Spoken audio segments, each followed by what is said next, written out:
નમસ્કાર મિત્રો, આજે સેતર વસાવાની હાઈકોર્ટમાં સુનાવણી છે.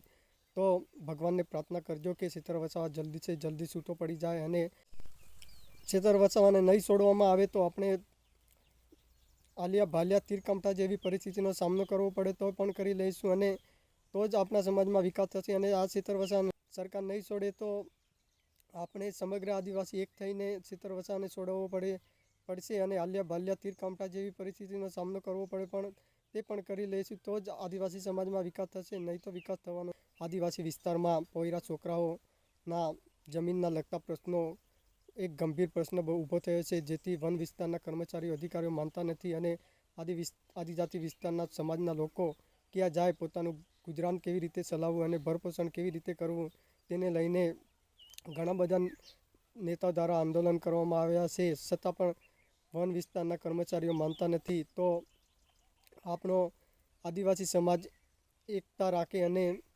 સમાજ માટે કંઈક આ નેતા કરી બતાવે તો જ આ નેતા વગર કંઈ જમતું નથી. આ સેતર વસાવા હાલ જેલમાં છે, પરંતુ તેના વગર કાંઈ જ બનતું નથી અને પોયરા છોકરાઓ અને તે રડી પડ્યા છે અને તે પોતાનું જીવન ગુજારવા માટે ક્યાં જાય, બિચારા મજૂરી કરવા માટે હાલ તેના માટે સમય નથી. હાલ નાના બચ્ચા છે તે ક્યાં જાય અને માતા પિતા પણ ક્યાં જાય.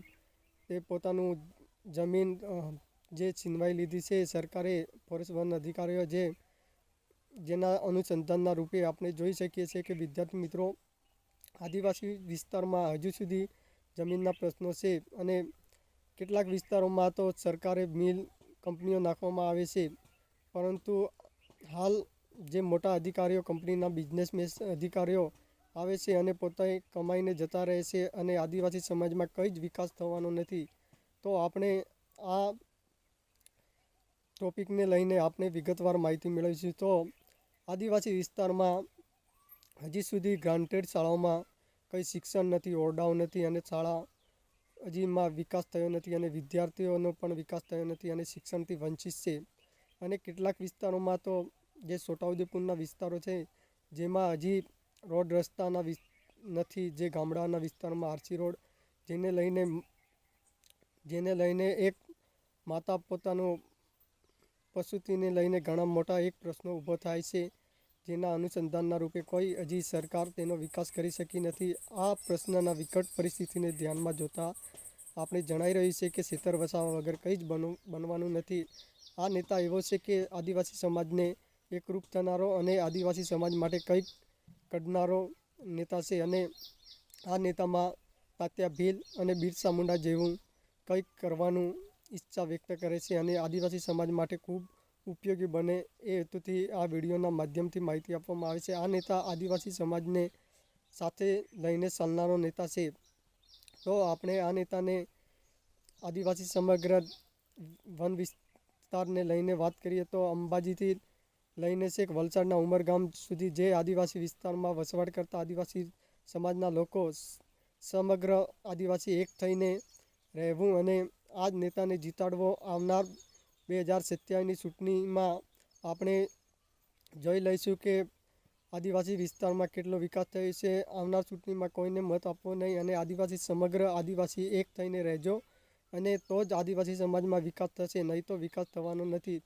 તો આ પ્રશ્નોના વિકટ પરિસ્થિતિને ધ્યાનમાં જોતા આદિવાસી સમાજમાં હજી સુધી વિકાસ થયો નથી અને કેટલાક નેતાઓ આવીને કહે છે કે આ બની જશે, આમ કહે છે કે આ બની જશે, આટલો સમાજમાં વિકાસ થશે આવનારના સમયમાં. તો હજી સુધી વાયદા આપીને જતા રહે છે પણ વિકાસ થતો નથી અને કેટલાક વિસ્તારોમાં તો પ્રોજેક્ટ નાખવામાં આવે છે પણ પ્રોજેક્ટના પ્રશ્નોને લઈને સેતર વસાવા દ્વારા કહેવામાં આવ્યું છે કે સમગ્ર આદિવાસી એક થઈને રહેજો.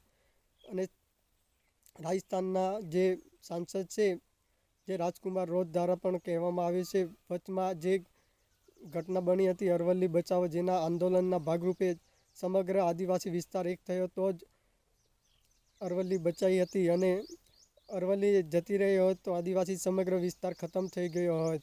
તો આદિવાસી પોતાનું ભરપોષણ કેવી રીતે કરે અને ગુજરાન કેવી રીતે ચલાવે તે અંગે પણ આપણે આ ભૂતકાળમાં ઘટના બની ગયેલી હતી. આ ઘટનાને અનુસંધાનમાં જોતા સેતર વસાવા અને રાજકુમાર રોધ દ્વારા આ આહવાન કરવામાં આવ્યું હતું અને સમગ્ર રાજસ્થાન એક પંથક થયું અને ગુજરાત પણ એક પંથકમાં રહ્યું, જેથી આ આંદોલન દબાવવામાં આવ્યું હતું.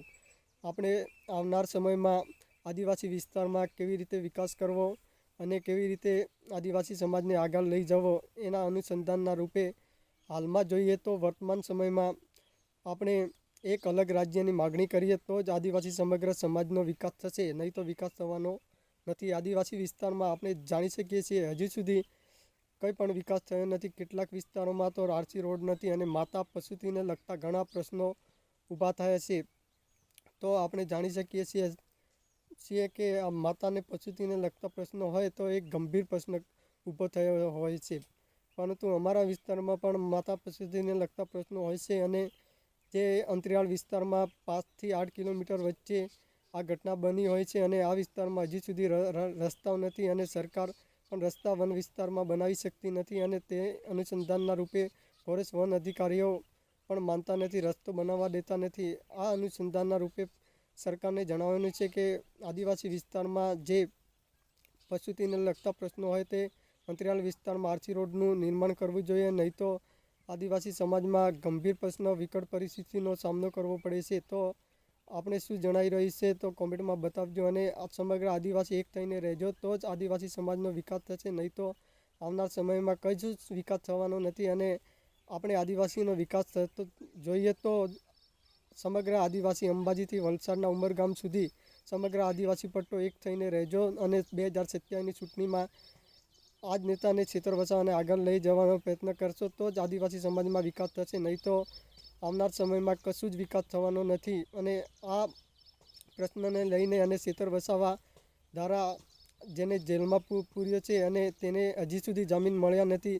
સમગ્ર આદિવાસી એક થઈને રહેશો તો જ આપણે આલિયા ભાલિયા તીર કામઠા જેવી પરિસ્થિતિનો સામનો કરવો પડે તો કરી લઈશું, તો જ આ નેતા આપણો છૂટો પડશે અને તો જ આદિવાસી સમાજમાં વિકાસ થશે, નહીં તો વિકાસ થવાનો નથી. અને આદિવાસી માટે વિકાસ જોઈતો હોય તો સમગ્ર આદિવાસી એક થઈને રહેજો અને તો જ આદિવાસીમાં વિકાસ થશે, નહીં તો વિકાસ થવાનો નથી. અને તો જ આપણે ભીલ પ્રદેશની માગણી કરી શકીએ છીએ. છેતર વસાવાને નહીં છોડવામાં આવે તો આપણે આલિયા ભાલિયા તીર કામઠા જેવી પરિસ્થિતિનો સામનો કરવો પડે તો પણ કરી લઈશું અને તો જ આપણા સમાજમાં વિકાસ થશે. અને આ સરકાર નહીં છોડે તો આપણે સમગ્ર આદિવાસી એક થઈને છેતર વસાવાને છોડવવો પડશે અને આલિયા ભાલિયા તીર કામઠા જેવી પરિસ્થિતિનો સામનો કરવો પડે પણ તે પણ કરી લઈશું તો જ આદિવાસી સમાજમાં વિકાસ થશે, નહીં તો વિકાસ થવાનો નથી.